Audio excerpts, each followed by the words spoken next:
All right, today we are tuning into another episode. Today's episode is episode number 11. Thank you so much for tuning in and watching and sharing and liking this episode.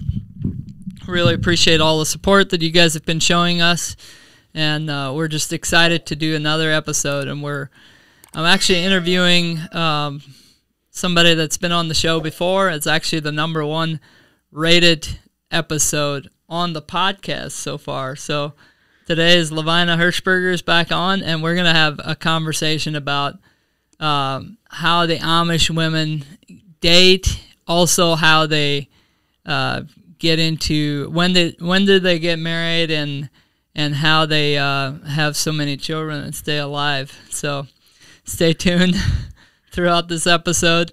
We'll get into all of the details, or a lot of the details, that involve having a big family and what that's like. And so hopefully you get some value out of this episode. If you do, please feel free to share it with the people on your social media platforms. We would love that and greatly appreciate it. We're trying to fast track our way to 1,000 subscribers on YouTube, and we are well on our way. We greatly appreciate all of your support. And so without any further rambling from me, let's get started on today's episode. So I guess the first question to me, or to you from me, would be, what was it like growing up as a young Amish lady and getting into dating? Because, I mean, I can speak from the guy's point of view, but can't speak from the girl's point of view.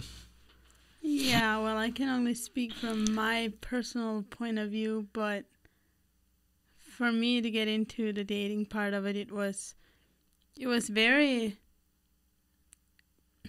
I don't know how to explain it exactly. Like, you have, for me, the community I grew up was a very, like, strict, laid-back community, and I was the rule follower, everything, like, I did everything right. So when I joined, I wasn't, like, in a hurry to start dating or anything, but, yeah, I wanted a boyfriend, I wanted to date and everything, because I wanted to get married and have a family and everything, and I joined when I was 16 and a half. You joined what? The youth group. The youth, okay. Yeah, at 16 so and a half. What we talked about earlier, I think it was episode 2 maybe, we talked about what it's like as a youth. Yep. So 16 and a half is when you got into the youth, and then you didn't immediately start dating? No, some of them do. Very few of them do immediately. Okay. But most of them, they'll be with the youth for a couple months at least before they start dating. It's not against the rules to start dating immediately, but it's just, like, it takes a little bit of time. And for me, it took 6 months. I was 17 when I first got a boyfriend. So I know a lot of people are asking, so the Amish don't date at all until they're 16. 16 and a half, right? Not the Amish I grew up with, and I doubted that any other Amish do. I think the youngest age any Amish, like, any Amish ever that I know of anyways, would date is 16. Gotcha. Like, I know some might join the youth at, like, 15 and a half, but they are probably not allowed to date until they're at least 16. Yeah, so I think for a lot of people that's, like, extreme, and maybe it is extreme in the way that you grew up, but really at 16 years old, I mean, how many great life decisions do you make as a 16-year-old? Come on. I mean, seriously. And relationship is some of the, probably the most challenging thing that you'll get into as an adult. And so 16, I don't think is, like, too early to start dating. I mean, or too late to start dating. Like, I mean, I think 16 is probably a little early to start dating. Now, I know that I've lost a lot of people because I'm being super conservative, but I mean, seriously, what kind of decisions do we make at 16 years old that are super valuable and wise? Not many make the decision that leads to a lifelong partner, that's for sure. I remember growing up, like, we wouldn't start dating till we were 16 and a half, and then we had, like, friends that were non-Amish who had kids that were 12 and 13, and they were already dating, and that was, like, preposterous to us. Like, that was just... It is. Like, why are these 12 and 13? I know a lot of them do it in this society. It's, like, the most common thing ever, but why does a 12 and 13-year-old need to date? Like, what is the purpose of dating at that? Because dating should... I know it isn't probably in this society, but it should be done with the intention of getting married. And what 12 and 13-year-old is looking for their life partner at that age? Yeah, I mean, but you got to try a bunch of... I mean, don't you have to try a bunch of them out before you know which ones? Test drive a bunch of them before you know which one you want to settle down with? Oh, that's great. You're not a car. That's right, you're not. I don't know. This society has started dating just a little bit messed up. Yeah, and in all fairness, I wouldn't say that the Amish have it right either. I wouldn't say that I would recommend dating the way we dated to my kids. So... I'll just share a quick story. I mean, the Amish do not, from the way I grew up, the Amish do not date until they're 16 and a half. And there was this girl, or there's this family that was in our community. They were non-Amish. And there was this girl that, like, her siblings were trying to get her, like, interested in dating me. And I was probably 12 at the time. And I was this shy Amish kid, and there was no way, like, I could ever get myself to date this girl or say that I'm her boyfriend, because it was just, like, so foreign to me. I mean, I don't think, I mean, the parents don't teach you to date at that age. It's not even something that they consider that you should be thinking about. And so, yeah, I didn't date until I was probably maybe 17, 17 I think I was. Do any Amish parents teach their kids at any age how to date?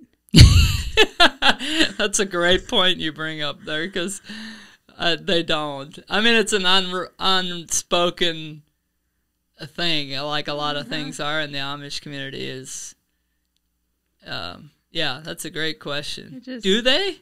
I mean, did your parents? They didn't teach me. No, you're just automatically supposed to know, I think. Like, they just assume you know it somehow, I think. Like, in my case, they did. You join, they're just like, they assume you. I don't know how you're supposed to know it, but somehow they figure out that you're supposed to know it. Like, there's a lot of things that happened to me when I first joined. Would make a great story for today. I might tell it. That I didn't know how it was supposed to work. I knew what it was called, but I had no idea what happened under that description. And then when it was supposed to happen to me, I didn't know what to do. And I didn't do it right, which go me, because it wasn't anything good anyway. So. Yeah, that's so typical. I was pretty okay with not doing a lot of things right in the Amish community. Oh my god. I just do not like this unspoken, I don't know, there's just a big turnoff about something that should be verbalized or communicated so that people just know. But society or the community just decides, like, hey, these people are just gonna know as they come along, and we're not going to tell them, and they're going to have to figure it out on their own, so let's just make it difficult for them. Did you, like, in your community, did you guys make it, like, a big deal to get schnitzed? Like, Schnitz, yeah, I don't know what that even means, but So okay. So I was supposed to know all this stuff because I was a part of the youth, and I think I just remember what that means. Doesn't it? Like, go ahead and explain it, because I don't know if I can explain it right. So they call it schnitzt. I don't even know what the English word would be for that. Schnitzt, which wouldn't make any sense. And somebody look it up. Put it in the description. I used to look up in the dictionary to see, because they talk about it before you're with the use, and you hear the word all over, but you have no idea what it means because it doesn't make any sense. Like, schnitzt in German, in our language, meant like a schnitz pie or something like that, and that is not what it meant. So the way we dated was Saturday nights.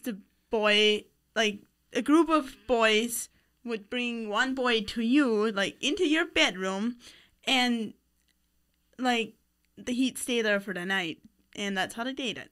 So to get schnitz, wait.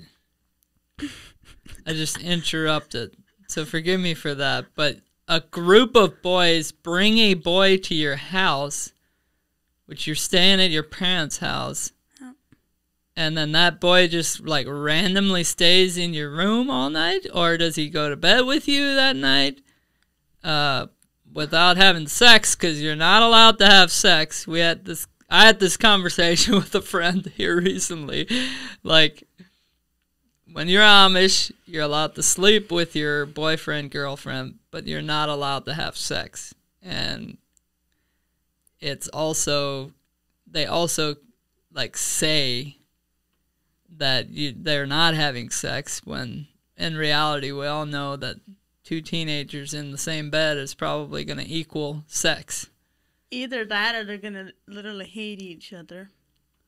Oh, okay. So the boy comes to your house and stays in your room. Does he go to bed with you?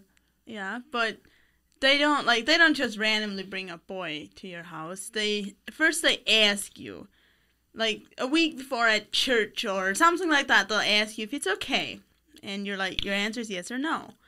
And then they ask the boy if he wants to. His answer is yes or no. If your answers line up, if you're both yes, then they'll bring that boy to your house, and he'll, sleep in your bed all night with you. You keep your clothes on and everything. So that's legitimately how it happens? Yes. I see. I completely messed that part up, because I had to know, and the boys drugged me to the girls' room anyway. So I refused to stay with her. That's probably what they called the schnitz, because the schnitz is different. Oh yeah, I think that's it is, your breaking in thing. Like, they will bring a random boy to a young girl that just joined the youth to her bedroom, and he's supposed to kiss her. That's all he has to do, and then he can leave. And when it happened to me, like, I had no idea what was supposed to happen or go down. And they brought the boy, they left him there. Wow. And this is crazy. Then they left, and he just, he blew the lamp out, because we have oil lamps. He blew that out, so my room was dark. And after they left, he just left too. And I didn't know that was wrong. Like, I had no idea what was supposed to happen. So he left, and then they also bring a boy to you. Like, you get a kiss, and then you have to give someone a kiss, like a younger boy that joined after you did. And so they brought a boy to me, and I just assumed, like, they'll leave him there for a couple minutes and he'll leave. And that's exactly what happened. Yeah. They left him there. As soon as they left, he left. And so I was supposed to have gotten one kiss and given one kiss before I can date. You have to do that before you can date anyone. And I was illegally dating in there, according to their rules. So I started, I got a boyfriend. I started dating, and we dated for 10 months, I think. Then we broke up. And one of the boy that I was supposed to kiss, first off, before I started dating, tattled on me and said that I didn't kiss him. And so when we broke up and I was single again, then they're like, okay, you still have to kiss someone. So they were going to do it, and they asked me Sunday evening at church at the youth gathering, they asked me if they can bring a boy to my house. And I was like, yep, bring him. Because I had plans to leave Monday after. And I did. Like, they asked me Sunday. I left the Amish Monday. So I don't know what they did with their boy. So there's a short version of the Amish dating story, and it's still to be continued because Lovina left the Amish. She left the poor boy hanging. He never got a kiss. He's a dad now, so. Oh, wow. So he's married and has. Yeah, he actually got his girlfriend pregnant out of wedlock, which is either you're having sex or you hate each other because you're two teenagers together in a bed. And my case, I dated for 10 months. The guy never kissed me, so we didn't like each other. What in the world? How did you date for 10 months and you didn't like each other? Like, well, okay. The Amish dating must be completely different than the outside world, because so, like, they bring a boy to your house. Mm-hmm. And my house, we never locked our doors. Like, we don't ever lock our doors. We don't even have keys. Because we're on the country in the sticks. Like, no one is going to break in. Mm-hmm. And so, and some Amish do, like, lock their doors. Like, especially to go to sleep at night. But we never did. Yeah. And so some were like, the boy kept coming to my house. Like, I told him, like, I wanted to quit and everything. And he wouldn't quit because it was out of my control. Like, he's coming to me. I'm not going to him. Like, I could have locked the door, but Mom or Dad, like, I went to bed before they did, so they would have probably just unknowingly unlocked it without thinking about it. And so it took 10 months for me to convince him that I do not like him enough to keep seeing him. So I don't know how in the world, because when they're dating, the boy gives his girlfriend, a ride home from the youth group. Like, every 2 weeks they have church, and then afterwards in the evening you guys talked about this on a different episode too.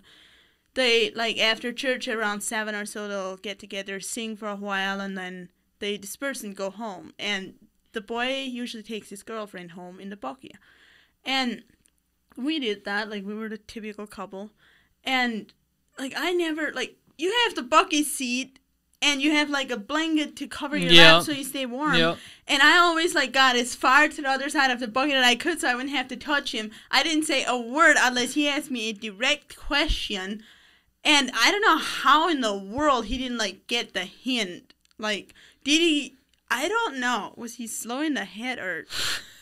Okay. I don't have a lot of respect for that guy to this day. Like, I don't know. He was just doing it for the first time, too, so maybe he just didn't know any better either. But you traumatized the poor guy. I mean, he was me. He was just trying to go on a date. I mean, come on, Lamont. I gotta play along a little bit. So that's why it's like the Amish dating is so different, because or part of the reason why it's so different is because the fathers don't step in. They don't, like, say, hey, you're not dating my daughter. She doesn't want you to come to the house. Like, none of that. If the guy is from the community, or if he's from the same church as the way that, like, the bishops have to line up, the rules have to line up, so the same community could be a different state. But if that's the case, then that guy can date you if he wants to. And the dad will not say anything in most cases. Maybe some dads would, but in most cases it is a rule that boy can work it out with the daughter of whoever, and they will date for however long she allows him to. And some of them give in, I feel like, over time. Some of them give in, probably, and I mean, I guess I never had that experience. So I only dated one time when I was Amish. And, I mean, the girl wanted to go out with me at the time. So I didn't have to, like, persuade her to go out with me. So that, I didn't have the experience of, like, the girl not wanting to be with me. Now, later on, she didn't want to be with me after, I think she left the Amish, actually. And then and I stayed Amish, and then she went her own way, which I'm super thankful for. But You were talking about how the fathers don't step in. Yeah. Just little fun fact. The community where I grew up, and I know it's not like this in every community, but it is in most. If you're dating, like if two young people are dating, the parents will not talk. Like for example, the boy I was dating, I did not want to be caught talking to his parents ever. Like we did not talk to each other. We were never in the same room together. It was not allowed. Like, you don't talk to their parents. They don't talk to your parents. Yeah, I'd forgotten about that. It's like a big, like, once you start dating, like, the family, your boyfriend's mom and dad, it's like you keep yourself separate, and it's an immediate, like, separation between the two. I forgot about that. It's so weird. It's so strange, honestly, and you don't have that relationship back and forth until you get married. Yeah. Really, I mean, all the way up to the wedding, you're pretty well separated. Maybe during the planning phase, the parents pretty much plan the weddings. It's not like you have much say-so. The girl's parents. Yeah, the girl's parents do. And so in wedding planning, I guess that's more or less like a traditional way. Mm-hmm. But there's already a set of rules that they go by. So every Amish wedding, the way we grew up, it's like a system they've created, and they just use that system every time there's a wedding, the same way they do with a funeral. Every wedding is the same except for the people. Yeah, there's a different people, but but the ceremony, everything flows the same way. Every ceremony is like 5 hours long. Yeah.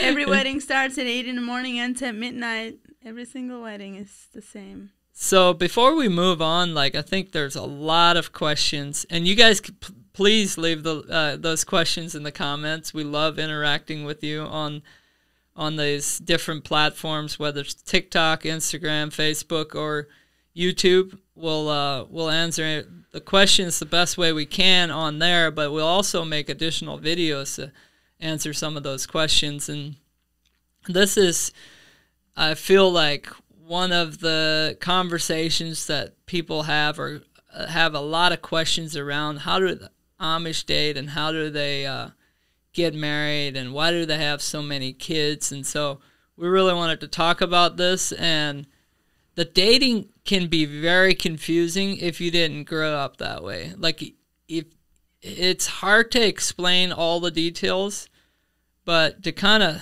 of close it out on that end is, it's almost as if you have a secret girlfriend and you don't want her parents to know that you guys are dating. And then also, like, you never want to be caught in public together. Like, you don't want to be seen together. It's just and then all your friends, they're constantly teasing you about dating this girl, but you're never really seen together. Even in the youth group, everything's pretty separate until, like, after the event of, let's say there's a youth group get together, and after that, you go and you spent time together, and you go to usually the girl's house, and then you get up, maybe you stay there a few hours, and you go home, and you get home at, like, after midnight or 3 o'clock in the morning. But you never ever want to get caught, so to speak, at your girlfriend's house. No kidding. Yeah, it's like you never ever talk to each other in daylight when you're dating. Yeah. Ever. Like, it's so weird. Date for 2 years and never talk to the person you're dating in daylight.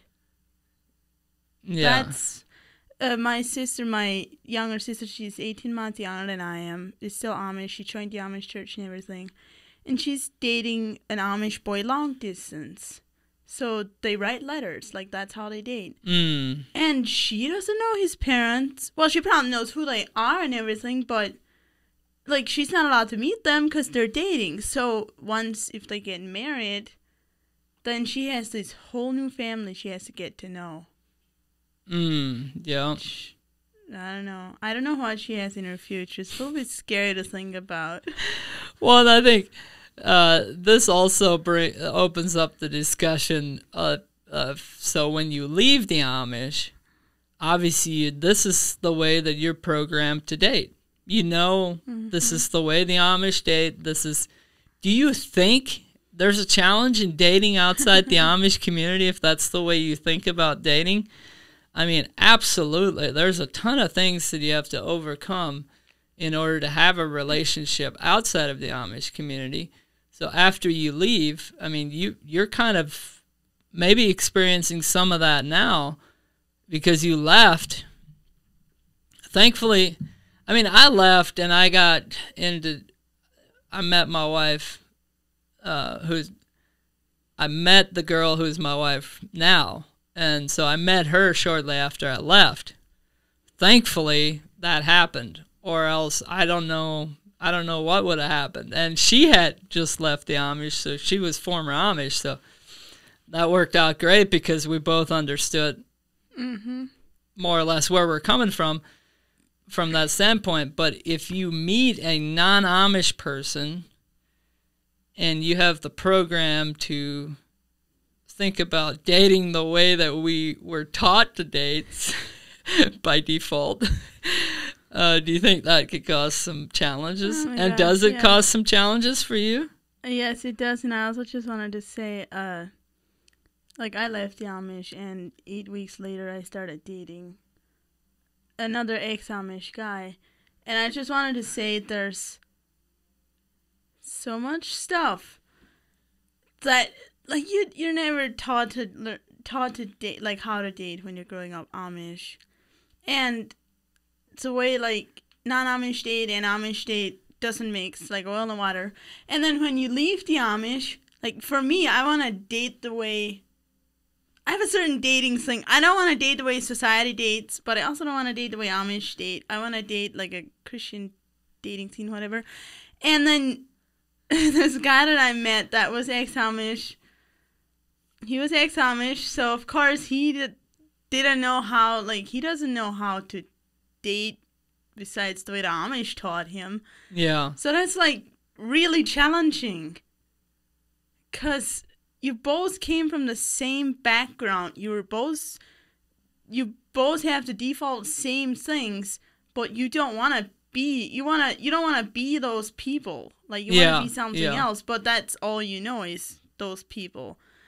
So you have to, like, try and teach yourself something else to, I don't know, it's just really challenging, I feel like, and that relationship didn't work, so.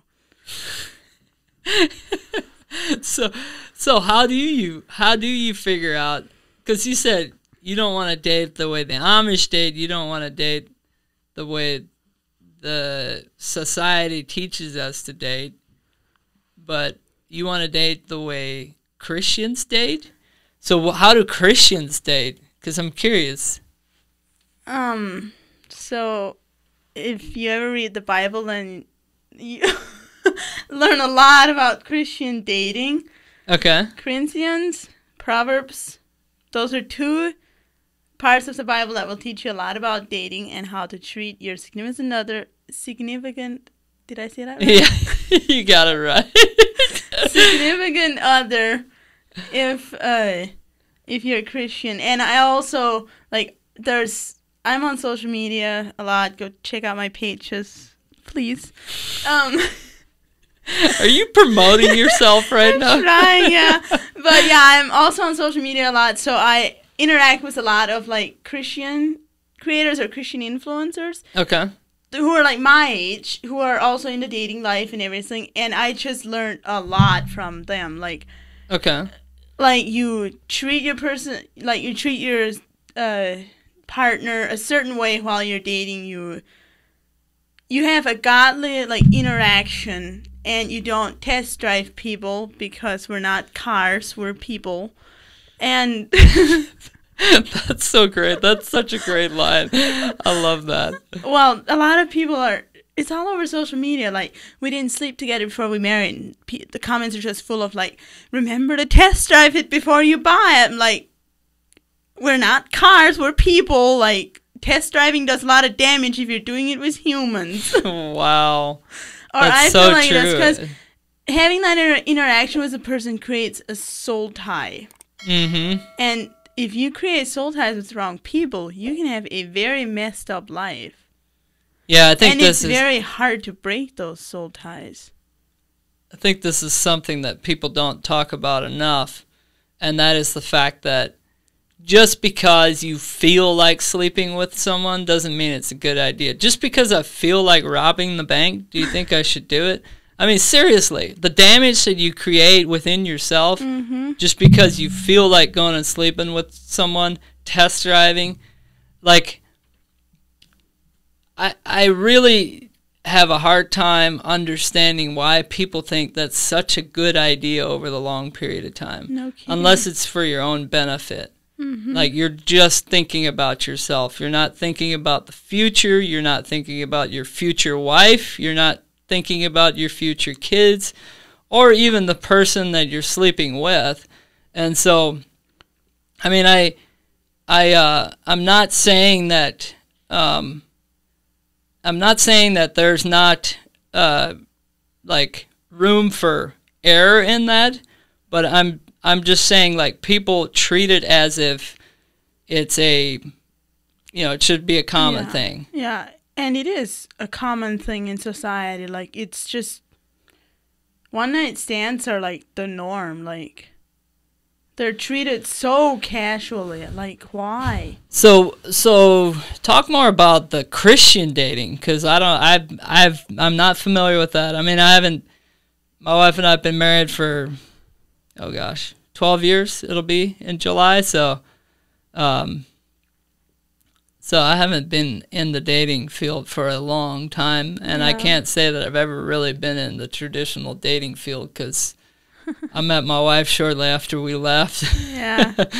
And it wasn't that, I mean, convincing her to go out with me was a challenge in and of itself.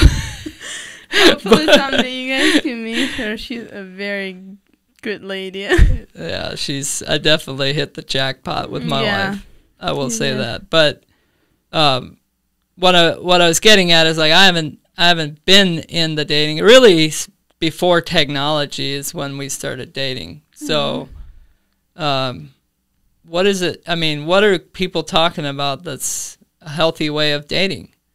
Well, a healthy Christian way, or from my point of view, like, a healthy Christian relationship, you interact with each other. Like, you basically learn each other's, like, characteristics. Yeah. And, like, get to know the person without sleeping with them, because that is possible. And because once you start sleeping with someone, you use that as, like, a bond, like a way to make something up. Whereas if you're not sleeping with them, you do something wrong, you have to actually talk. You have to actually figure it out instead of just glossing it over. Yeah. And that's, like, it creates such a strong, I feel like it creates such a strong relationship with someone if you have to actually talk to them and actually, like, talk it out, like, apologize, own up to your, like, whether you did something wrong or you think maybe they did something wrong. Like, you have to actually talk about it. You can't just gloss over the fact and be like, okay, we had sex, like, we're all good again. Gotcha. So you're saying, or I guess what I'm hearing is, like, it's more like it's a bond through relationship, not through sex. Yeah. Because sex creates a bond, whether you want to admit that or not. Yeah. And so it's a bond through words, and that takes time, because it takes a lot of time. Like, as guys, we don't want to invest all that if it's not the right girl. Well, most girls don't either. so it's much easier just to have sex and move on if it doesn't work out. So I guess, so you would say just having a relationship. So So if a girl is wanting to date a guy and he's not wanting to have a relationship with her first before sleeping with her, what's your advice to that? Like, leave him. Like, leave him? Yeah, like that's the definition of a one night stand. If he doesn't want to, if he's not interested in talking with you without the promise of sleeping with you, then he's not after the girl for the right reason. Like, if he doesn't want to talk to her unless he gets sex afterwards, then it's just like, nada, you're trash. Like, go fix yourself. So they're not trash, but gosh, they have problems. But don't we all? We do, but some of us know it. Yeah, and also, like, a Christian relationship, you pray together, you talk about the Bible. Like, okay, now, to be completely fair, these are things that you're learning, right? Yes, they are. These are things you're learning. How much experience do you have in Christian dating? None, but those are my standards. Okay, so those are your standards. Those are your advice when you do get into a relationship, and that's what you would say to the people that are looking to get into a healthy relationship. Yeah, and each person, like, pray. That helps. And figure out what God wants for them. But what if they're not a Christian? Then they can't have a Christian relationship. Oh, that's a good point. Yeah, if they're not a Christian, then I don't know what to tell you. I have no idea, because my non-Christian relationship didn't work out, so I don't want to give you advice from that. Yeah, I mean, I think the principle applies whether you're Christian or not, because to be completely honest, there's a lot of unhealthy Christian relationships, so you can't just put it in a specific category. So if you're not a believer, or if you're not a Christian, you're not attending church, and you want to have a great relationship, I mean, just from being in a relationship for the amount of time that I have, I would say it's going to apply the same way, just without God. Yeah. And all I would say is it's probably going to be more challenging without God. Yeah, definitely.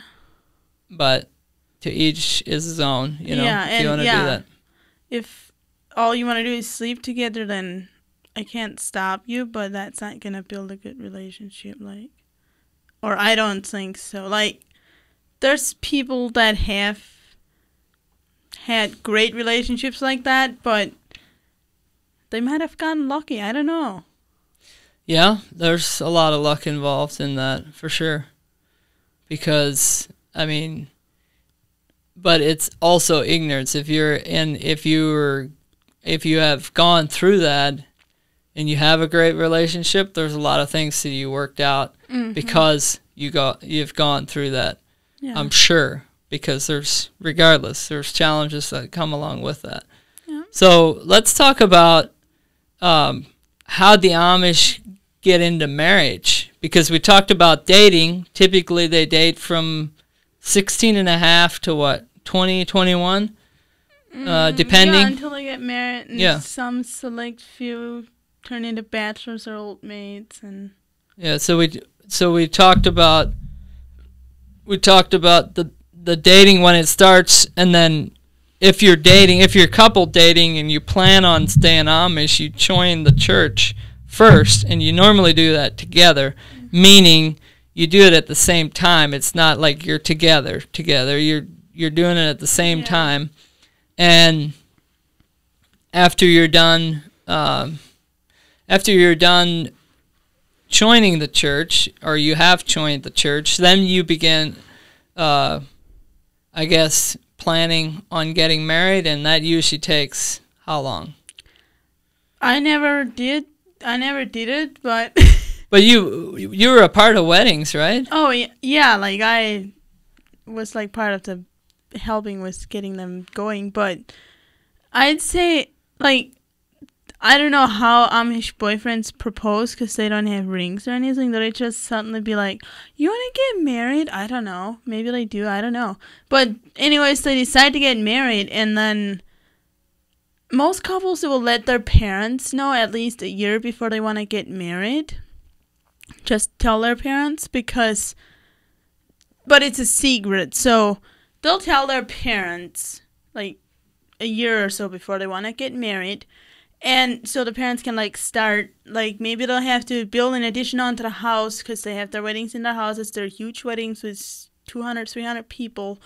And like they have to get ready for it, and it takes time. And they have all their weddings between September and April or May, April and beginning of May, because they have to have their weddings in cooler months. So their food, because they cook all their own food, so they have places to just put their food outside so it stays cold and doesn't rot. Like during the summer, they don't have. Yeah. And so yeah, the couple usually like tells their parents a year or so before they want to get married, and then they start preparing for it. And then 10 days before the wedding, they will make it public. They will in church 10 days. Like they only get married on Tuesdays and Thursdays, and the Amish that we grew up with, and in church on Sunday, they'll tell the bishop, and the bishop will, like, publish them. He'll be like, this boy and this girl are getting married, and whenever, and then they don't even say when it is. And then the boy and the girl that are getting married, they get up together before church ends, before church service is over. They get up together. And they go out, the boy gets the buggy ready, and the girl gets in the buggy with him, and they go to the girl's house afterwards. And then for the next 2 weeks, they sleep at the girl's house together. I forgot about this. But wait, they still don't have sex. Yeah, that's right. They sleep in the same bed for 10 days, but they don't have sex. And then they get married, and I hope you guys hear that sarcasm in there, because it's actually, they're supposed to not have sex. They do, I know, because my youngest uncle, he got married at 19, I think. His wife was 18, and they had a baby before they were married. Oh, well, yeah, there's a lot of Amish. It was my best friend growing up. Yeah. He married the bishop's daughter. There's a lot of Amish that have kids before they get married, or they get pregnant before they get married. Yep. And if they get pregnant before they get married, then they can't have, like, the night wedding. Like, they can only have the ceremony. Oh, yeah, that's right. Because, like, a traditional Amish wedding starts at 8 in the morning, goes till midnight. But if you get pregnant before you get married, you can only have a wedding till 8 at night, from 8 in the morning till 8 at night, 8 or 8:30. Yeah, they cut off, like, the back end of it. Like, yeah, they cut off, like, the youth party Yeah, deal, they cut right? off, like, the youth fun partying. I wonder what's up with that. I never thought of it. I guess it's, like, you've sinned. You're not getting the whole deal. And, yeah, if you're a church member and you get pregnant out of wedlock, you have to, like, confess to the church. And if there's any Mormons listening, you probably know what I'm talking about. Like, confess to the bishop and everything, like, in front of the whole church, and so you don't get shunned. If you don't do that, you'll get shunned. And that's a whole ordeal in itself. But, yeah, it's very, I don't know. I don't know if there's a describing word for it, but gosh. Yeah, so the boy proposes. The boy proposes, and I think the way that goes, I don't know for sure because I didn't get married Amish, but I think the way that goes is the boy and the girl just agree, and then I think the boy goes to his dad or something like that, and then his dad, I think, maybe talks to the girl's dad. And somebody out there listening knows all these rules, because some of you have already gotten married Amish and you know exactly how it was. So please comment and let us know how it's supposed to be. But I think for sure, like one of the things that is that I know that we always look for is, like, you can kind of tell when a boy and a girl are about to get married because you know that they've been dating for a long time. And more than likely, they're going to get married. and then the girls' parents start building on the house, and they start doing certain things, and the whole community is so tight that everybody talks, and so they people just know inherently that they can extra peaches. Oh yeah. they can extra food. They do all kinds of stuff to prepare for this wedding because it's a big deal. One way that I know a lot of Amish do keep track of it is like once a year, every summer, they'll have like one family in the community gets peach orders, or in our community that's how they do it. Gets like peach orders together because Amish always can all their fruit for during the winter and everything, and so they always get like in July, August they get like a huge order of peaches, and every family gets a certain amount and they can them, and usually you like cut them into blocks to can them, but for weddings you can only cut them in half, like cut them in half and take the pit out and can them like that. And so if a family orders like extra peaches, then you're like, okay, I see you. And if you happen to get into their basement and see their fruit and they have like lots of halved peaches canned, then you're like, because they usually cut them into blocks, but for weddings they're cut into half. Wow, so. I didn't even know that. I mean, I knew that they cut them in half, but I didn't make that connection. But it's like the 1900s. 1800s all over again, where everybody was in such a small community, and that's the way the Amish operate. I mean, they're like everyone knows everyone's business basically for a lot of stuff, and then a lot of stuff is just very secretive and not talked about. Yeah, some things are just not communicated, but for the most part, if somebody finds something out, like recently I had someone ask me, like, we got into the conversation of how the Amish communicate within their community and how fast the word travels. And I'm like, you have no idea how fast that word travels. I mean, I kid you not, if you're at somebody's house in the evening and you say something and you're going straight home and go to bed, by the next morning you can meet someone else and they already know what you told the other guy, because the word just gets around without phones. They don't have phones and they don't have internet. So, but maybe later that night, someone else stopped at their house and they told that guy, and that guy went and told somebody else, and before you know it, it's spread around the community. So the word spreads really fast. Yeah. One way the word spreads really fast is if school is in season. And that might not be the most reliable way, but it's definitely a way, because the kids know about it. They'll take it to school. They'll tell everyone at school, and then all those kids go home and tell everyone else. And it's just like wildfire. You definitely do not need a phone to communicate. That is for sure. Not if you're in a community like you might. I don't know. I sometimes think back and I'm like, Amish, like, gosh, like they just go places. They don't have a GPS. They just go places. They don't know how long it's going to take them. They don't know what time they're going to be home. They can't share their location. Like, if I go back to the Amish, I'd be like, I would have a problem with that. Be like, I can't just Google something. I don't know. It's just... But there's a lot of good that comes out of that, because the Amish, a lot of times... There's a lesson to be learned from them in that area.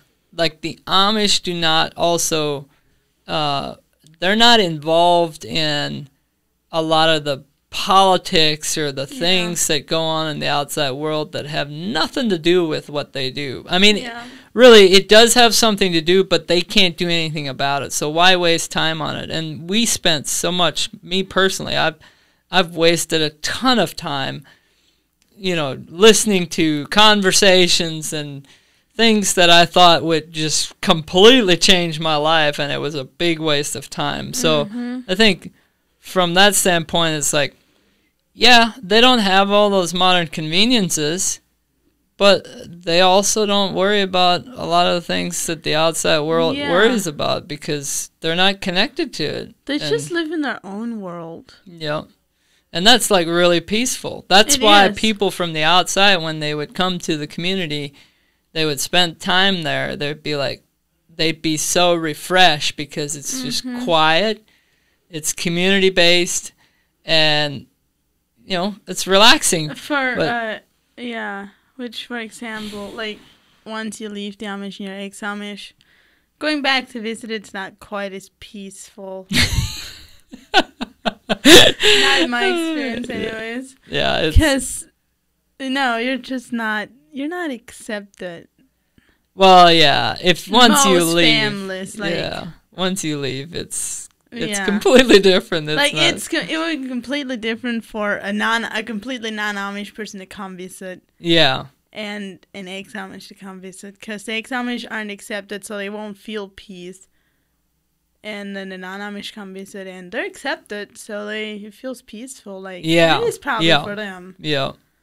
Yeah, you're absolutely right. Like, if you're a non-Amish person, you're going to have a lot better experience in the Amish community than us rebels who got out.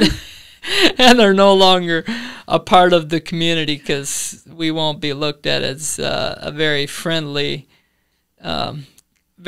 company to their children because we might be a threat to someone else leaving. Yep, they're going to be so scared of us because we're going to lure everyone away, and all we're going to do is fulfill them. And that means lure someone away. Deceive. Deceive. Yeah, that would be what that means. But yeah, I mean, I never thought about trying to convince anybody to leave. They will. I mean, look at me. I was the most stubborn Amish person ever. I had no plans of leaving the Amish, and I decided on my own to leave the Amish. It will happen. If they decide, yeah. If they want to leave the Amish, I don't care who's talking to them. They're going to leave the Amish. Yeah, that's interesting because I was talking to one of my friends about the commitment level of an Amish person, or even after you leave the Amish, is for most of them, once they decide to do something, it's almost like a ship heading in a direction and you're not going to turn it. That's the way it is because the Amish operate that way within their community. I mean, they'll die for their beliefs without a doubt. And so it's almost, if they believe it's the right thing to do, it's boom, we're on a track and we're doing it. So if a kid decides to leave, most of the time that's what's going to end up happening. But what were you going to say? I was just going to say that for me leaving, I left and I was a heavy recruiter for people leaving.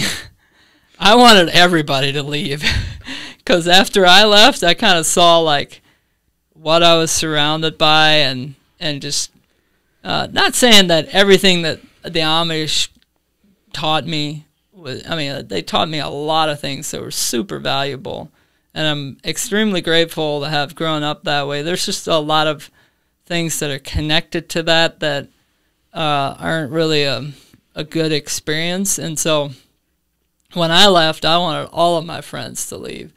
And so I did try to recruit people, but that's not an easy task. I mean, you might as well, like you said, if people are not wanting, if they're not actively thinking or talking about leaving, which they normally don't talk about it until they leave, then you might as well forget about it. Yeah. I was just going to say, for me, when I left, my older brother left before I did, and I thought he was that was evil, leaving the Amish, and I thought he was. And when I left, I had it made up in my head that I was doing wrong, but I was going to leave anyways. And it's I'm probably going to hell, but who cares? I don't want to be Amish. And I had no plans of communicating with my brother at all because I thought he was this evil person. And so I left. And I, fortunately enough, didn't really have a choice in the matter. I had to communicate with him, and now I'm grateful for it because he's helped me a lot and he's taught me a lot of things. But yeah, that's just the mindset I had. Like, that's why I said if they want to leave, they're gonna leave. Because my brother still says to this day that when I was Amish, I was the worst Amish person that he knew. Like, every single time he'd come home to visit or anything, I would be the first person to pull out the Bible and show him these verses saying where he's wrong and everything. And I was the worst to him. And he'll still, like, tell you that to this day. And I was, like, I'll admit it too, like, and somehow it just, what was it, 14 months after he left, I left too. So it just switched like that. So when you pull out the Bible, what were you trying to correct him on? Like, what were some of the verses that you would use? The only verse that we ever stood on was honor thy father and honor thy mother. Oh, okay. So they use that verse against you so heavily. Yeah, I mean, they try to. It's not actually what it's, I mean, their definition of honor is a... Which, look, at my dad, like, Grandma wasn't Amish anymore. He wasn't honoring Grandma either. No, I didn't say that. But seriously, though, like, where does the balance come in? Well, I mean, I think it would start by understanding what that verse is talking about, and they don't understand what it's talking about. And so they just use it to try to keep people from leaving. Yeah. And most people that are not educated will end up thinking that's a legit rule to live by. And I think that's where, I mean, we were mostly a family that wasn't okay with just settling for things that other people taught us, and we did our own research, and that's kind of frowned upon in the Amish community. I mean, if you do enough research, you'll begin to realize that it's maybe not something you want to participate in or be a part of, and so they really discourage you from doing that. Yep. But so if you we talked about the wedding, so you get married at, let's say, age 21, and then immediately you start having kids? Well, you don't use protection, so depends. No protection. Amish don't use any protection ever? Not the Amish I grew up with. Okay. My parents have 13 kids. I don't think they know what a condom is. Well, if they know what it is, they definitely don't know how to use it according to that. Oh my gosh. They probably know what it is. I don't know. I never asked them. I should. Next time I go and be like, Dad, do you know what a condom is?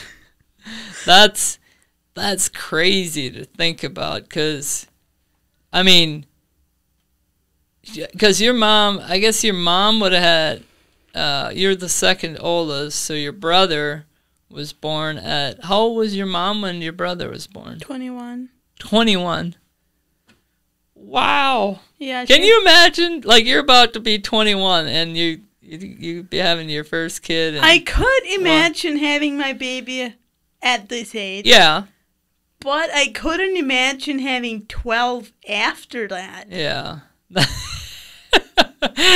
Yeah, there's quite a difference there. I mean, I agree. Honestly, I agree with having a baby at 21. I think if you're ready to be a parent, I mean, nobody's ever fully ready to be a parent, but if you're like, if you kind of have your life in order, and what I mean by that is, like, you have a way to provide for your family, you have a place to live, then I think you should have a kid at 21. I mean, I think that's great, because you're young, you're energetic, you can play with your kid and take a break. I'm about to be 35, and I love playing with my kids. I absolutely love it, but I also find that I really love taking naps. So so I have to find a happy medium there. If you were the traditional Amish, you'd probably be on like your 10th kid right now. Wow. Yeah, no thank you. I can barely keep 4 in lines. Yeah. I'm like, yeah, that's like I can imagine having a baby at 21, but I couldn't imagine getting pregnant when that baby is 6 months old and just keep repeating that for 20 years. yeah, 20 years, that's a long marathon. My parents got married on Thanksgiving of 2000, and in September 13th of 2001, so 9 months later, or no wait, is that 10 months? Yeah, 10 months later, almost 10 months later, my older brother was born. Wow. They did not mess around. Yeah. And then I was born a year and 7 months later. My next sister was born a year and 7 months later. My next brother was born a year and 7 months later. My next brother was born 15 months later. Like, they didn't. On down the line. Yep. Your mom doesn't know now what they have 13 kids. Your mom doesn't even know what it's like to not have a kid. Yeah, the youngest one is. Man.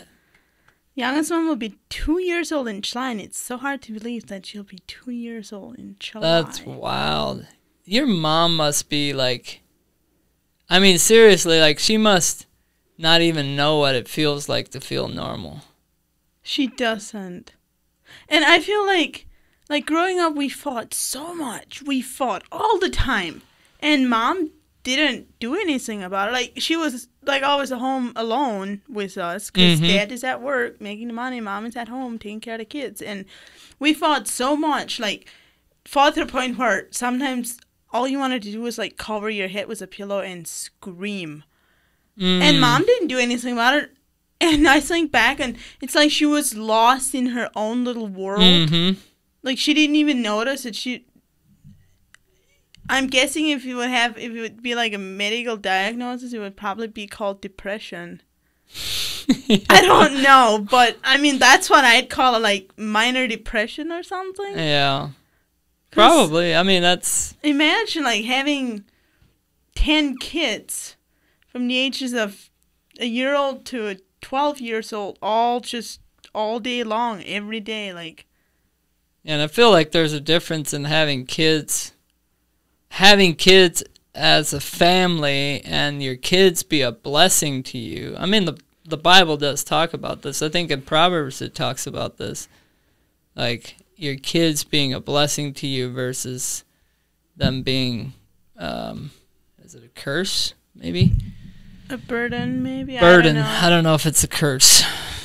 But, I can't say that for sure, but I would say that there is a difference in a kid being a kid that you want to have as your kid, and a kid that's like kind of what you were describing, just fighting all the time, bickering. And that also goes to if you're a parent that a kid would want, or if you're a parent that a kid does not want. Yeah, it's so true. Because it's two-sided, like... Yeah, it's not necessarily... the kid's fault. Early on, it's not the kid's fault. It does become the way the kid then shows up in the world, but the parent has the opportunity to change that if they want to. And that's what I think most... even traditional parenting, like, people don't realize early on, if you... From my personal experience, like being a dad, is like if you invest that time early on, it becomes much easier as time goes on. And obviously, I don't know the flip side, but I've seen the flip side of like kids that look like maybe they didn't get the attention or the time spent with them, and they're just completely out of control. And that goes, like, a lot of Amish kids are, like, attention deprived. Because I know a lot of Amish kids, I'm guessing if Amish kids could watch this, a lot of them could relate, where they, like, in their mind, they dream of, like, maybe they'll hurt themselves or maybe they'll break a bone or something, because then they'd get attention. Yeah. Because for me, when I was a little girl growing up, I was always like, oh, I wish I'd break a bone, or I wish I'd get kidnapped or something like that, because I was like, then I'd get attention. And when I was 11, I did break a bone. I broke my wrist, and I got attention. It was awesome. I didn't even mind breaking my wrist. And wow. But it didn't last. Wow. Like, that's crazy. I became a teenager, and life was horrible. And then I became a school teacher, and it was actually pretty good. Like, life was pretty good. Like, I didn't have those thoughts anymore. And then when I was 17, I broke my femur bone, and I didn't want attention anymore at that point, but I got attention, and I still get attention, and I don't like it. I like attention, but like I don't want the attention that draws. Like, I want a different type of attention. Like you're not seeking out attention for security within yourself. Yeah. Like there's a difference. Like the attention where, okay, I get attention because of something I've created. People like it. People enjoy it. For example, the podcast. You get attention because of the podcast. People talk to you. It's not necessarily the kind of attention that you're seeking out. Yeah. Right? I mean, I can speak for myself. Like, that's not the attention that I'm seeking out. I appreciate my friends and I appreciate, compliments, but I want to be in a place where I don't need something like this to give me attention. Like, I don't want to, if you're not at that place, you probably shouldn't do something like this or something else to try to create attention, because it's just an unhealthy way to try to feel fulfilled, and you will never, ever be able to stop doing that. Yeah. Because the more you do it, the more attention you get, and the more hunger you get for that attention. And that's why people in power end up doing very evil and wicked things. And that's why recently I was talking with one of my friends about Jeff Bezos, I think it was, and he makes, I don't know, over $1 million an hour. He makes we all know he's rich. Anyways, and we were talking about him, and I Googled like his worth and how much he makes an hour and everything, and then I told my friend, and they were like, what would you even do with that amount of money? And I'm like, the more you get, the more you want. That is why the world is going down an evil path, because the people that are our leaders are people like that. The more they have, the more they want. And they don't care about us. As long as they get what they want, then we're just collateral. Like, like they don't care about us. Well, there's also, I feel like you're right, and we're wired that way, but I feel like there's a healthy side of the more we get, the more we want, and there's an unhealthy side of it, because we should always strive to want to do more. Yeah. And that requires us, the more we are given, the more is required. So, the more. That's not proper English, but go ahead and judge me. That's my English.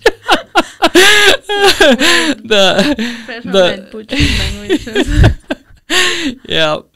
But anyway, so I think it's just a way to, like, it's a way. And how are we as humans? Are we the kind of human that craves that more, or is it a sense of responsibility that we've been given? Like, hey, this feels like a responsibility. It does not feel like I want more, even though I know that I'm required to have more. Yeah. But it's a responsibility to do the right thing with it. Yeah. Some people do the wrong thing. Yes. With it. Yeah. Like, so they use it to their advantage and not the people that they could help. Yep. So anyway, I think it's been a great conversation. Yeah.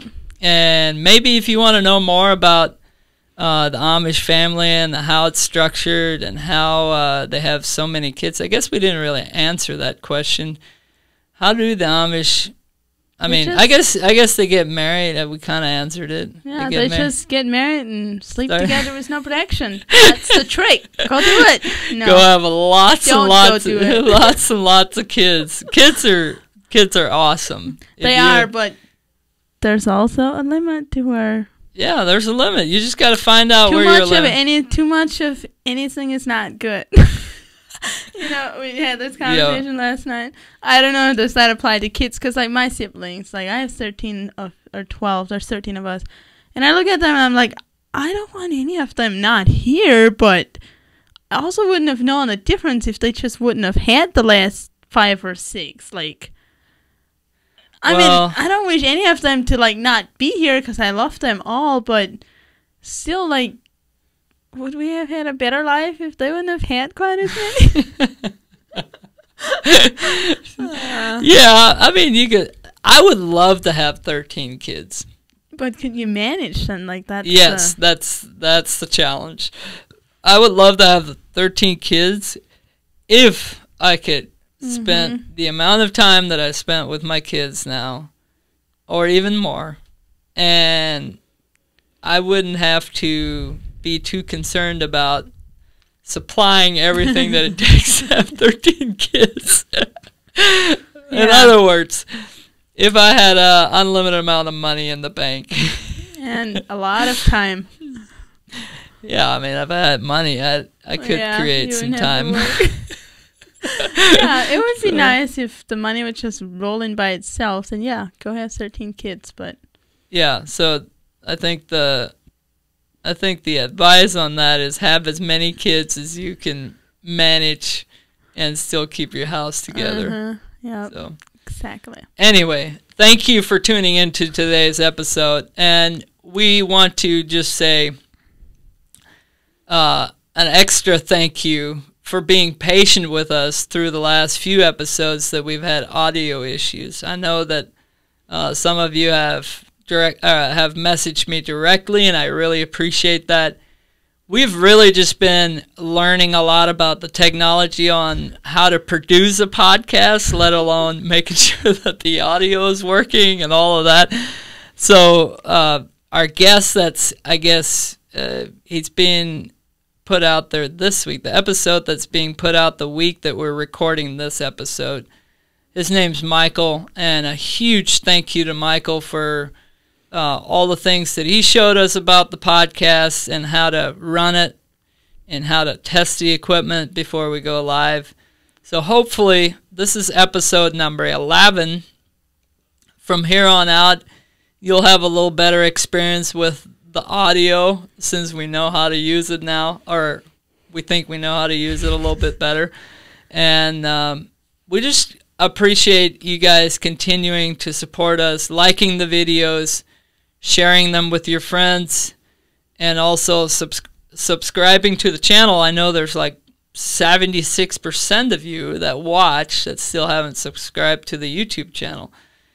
And if you're on TikTok, please follow us on there. And if you're on Facebook, I don't know, what do they do on Facebook?